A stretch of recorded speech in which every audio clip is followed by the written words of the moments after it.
बॉलिवूड चित्रपटांमध्ये आपल्या दमदार विनोदी भूमिकांच्या जोरावर प्रेक्षकांना पोट धरून खळखळून हसवणाऱ्या राजपाल यादवच्या आयुष्यात सध्या रडवणारे क्षण सुरू आहेत। सध्या तो चांगलाच अडचणीत सापडलाय। नुकतंच त्यानं चेक बाउन्स प्रकरणात तिहार जेलमध्ये आत्मसमर्पण केलंय। राजपाल यादवनं आत्मसमर्पण करण्यापूर्वी आपल्याकडे पैसे नसल्यानं ओढवलेल्या परिस्थितीवरून भावुक झाल्याचं देखील पाहायला मिळालं। आता झालं काय की 2 फेब्रुवारीला राजपाल यादवला आत्मसमर्पण करण्याचा आदेश दिल्ली उच्च न्यायालयानं दिला। राजपालच्या वकिलानं न्यायालयाला माहिती दिली की त्यानं 50 लाख रुपयांची व्यवस्था केली, पण पैसे भरण्यासाठी एका आठवड्याची वेळ मागितली। मात्र न्यायमूर्ती स्वरण कांता शर्मा यांनी राजपाल यादवची मुदत वाढवण्याची विनंती फेटाळून लावली।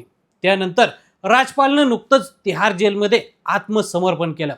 आत्मसमर्पण केल्यानंतर सध्या तो तिथं त्याची शिक्षा भोगत आहे। न्यायालयानं दिलासा देण्यास नकार दिल्यानंतर राजपालनं एका वृत्तवाहिनीला दिलेल्या मुलाखतीत आपल्याकडे पैसे नाहीत आणि सोबत मित्रही नाहीत अशी हातबलता व्यक्त केली। त्यानंतर आता अनेक बॉलिवूड सेलिब्रिटींनी मदतीचा हात पुढे केलाय आणि आर्थिक मदत करण्याचंही जाहीर केलंय। त्याचवेळी राजपालच्या मदतीला सोनू सूद पुढे आलाय।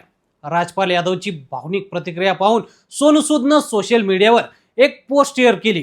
त्यात सोनू सूदनं फक्त शाब्दिक आधार दिला नाही तर आर्थिक मदतीचं आश्वासनही दिले।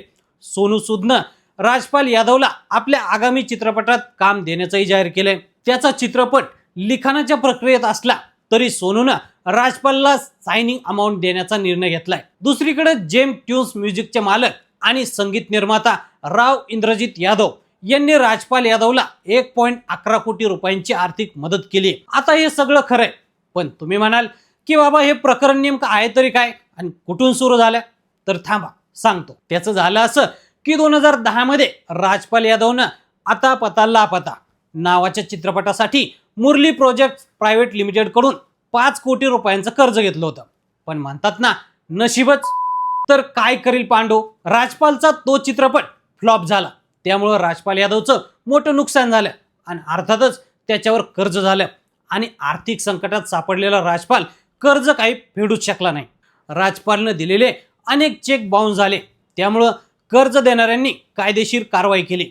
एप्रिल 2018 मध्ये एका दंडाधिकारी न्यायालयानं राजपाल यादव आणि त्याच्या पत्नीला कलम 138 अंतर्गत दोषी ठरवलं आणि त्याला 6 महिन्यांच्या तुरुंगवासाची शिक्षा सुनावली।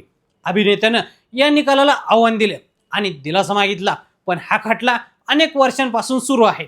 त्यामुळे थकबाकीची रक्कम व्याजासह जवळपास 9 कोटी रुपये झाली। दिल्ली उच्च न्यायालयाकडून आत्मसमर्पणाचे आदेश। मध्यंतरी राजपाल यादवनं त्याचं काही कर्ज फेडलंय।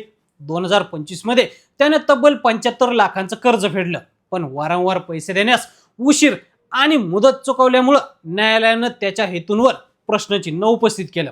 कर्ज फेडण्याबद्दल राजपाल गंभीर नसल्याचं कोर्टानं म्हटलं। त्यानंतर 4 फेब्रुवारी 2026 रोजी न्यायमूर्ती स्वरण कांता शर्मा यांनी पैशाची व्यवस्था करण्यासाठी एका आठवड्याची मुदतवाढ देण्याची राजपाल यादवची विनंती फेटाळून लावली। वारंवार मुदत वाढवून देता येत नसल्याचं स्पष्ट करत न्यायालयानं त्याला आत्मसमर्पण करण्याचे निर्देश दिले आणि मागच्या गुरुवारी राजपालनं आत्मसमर्पण केलंय।